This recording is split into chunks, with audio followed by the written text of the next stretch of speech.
All right, guys, water meth injection and my tune are not going hand in hand. And the reason for that is our intake air temp sensor is built into our mass, which is before the water meth injection. So you don't want to spray water meth on your mass, so just moving our water meth injection isn't an option. So, but moving our intake air temp sensor is. So what we're going to do is a standalone intake air temp sensor. This is out of a Ford Lightning. And then the pigtail, and we will actually just cut the wires off on our mass and wire this in and get this guy installed after the water meth injection. So I'm going to try to put this in where our EGR was, keeping with our sleeper build here. So all our twin turbo stuff is all hidden on this car. And this EGR block off plate stands out like a sore thumb. So I figured if I can eliminate this area of the throttle body, get this sensor installed there, unless you knew what you were looking for, hopefully it won't stand out at all. And we'll just make the wiring look pretty factory. So another thing we need to watch out for is that pink stuff probably has Teflon in it. So we want to get that off of there. And then we will install this sensor with the E6000, which is what Snow's Performance has you put on their water meth system instead of Teflon tape or anything with Teflon in it. Meth and Teflon don't mix. First things first, we're going to take off the block off plate, and then I am going to actually make a cut with the Sawzall, which actually turned out really good. I cut it pretty flat and straight, which I was surprised. I thought I was going to have to file it, but it ended up looking pretty good. Then I'm going to cut off what's left of the little tabs where the bolts are. And I just used a little body saw on it. And then I'm just using a die grinder with a little carbide bit. The carbide bits, keep them lubricated, and then don't ever push very hard on aluminum, and it keeps them from clogging up.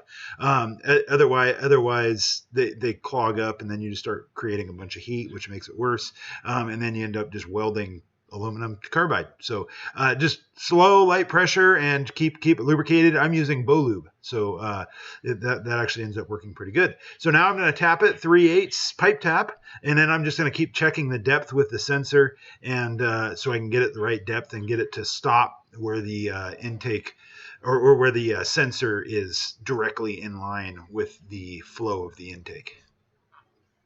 Now I'm just cleaning up the pink stuff, getting that off of there, and then we will apply the E6000 and install it, and then we'll go put it back on the car.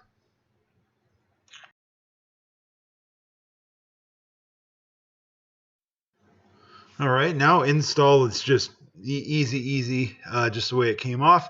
I have a fake intake tube covering my charge tube. That's all that stuff on the right that looks factory is actually just fake. It's all just the top half of it, covering up what's left, and then covering up my water meth down in the front where the air cleaner used to be.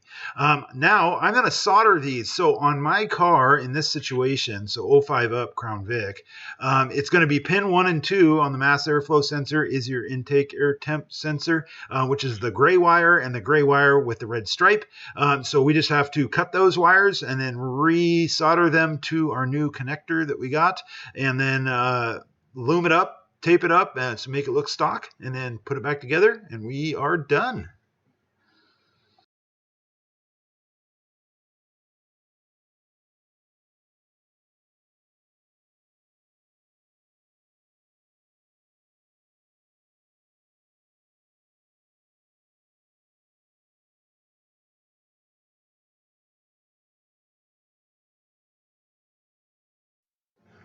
So that actually turned out really well. That doesn't stand out as much as the block off plate on the EGR, so I'm pretty happy with that. All right, guys, I hope that was helpful to you, and I really hope it brought you to my channel so that you can check out this build series on this Crown Vic for yourself and share it with all your friends.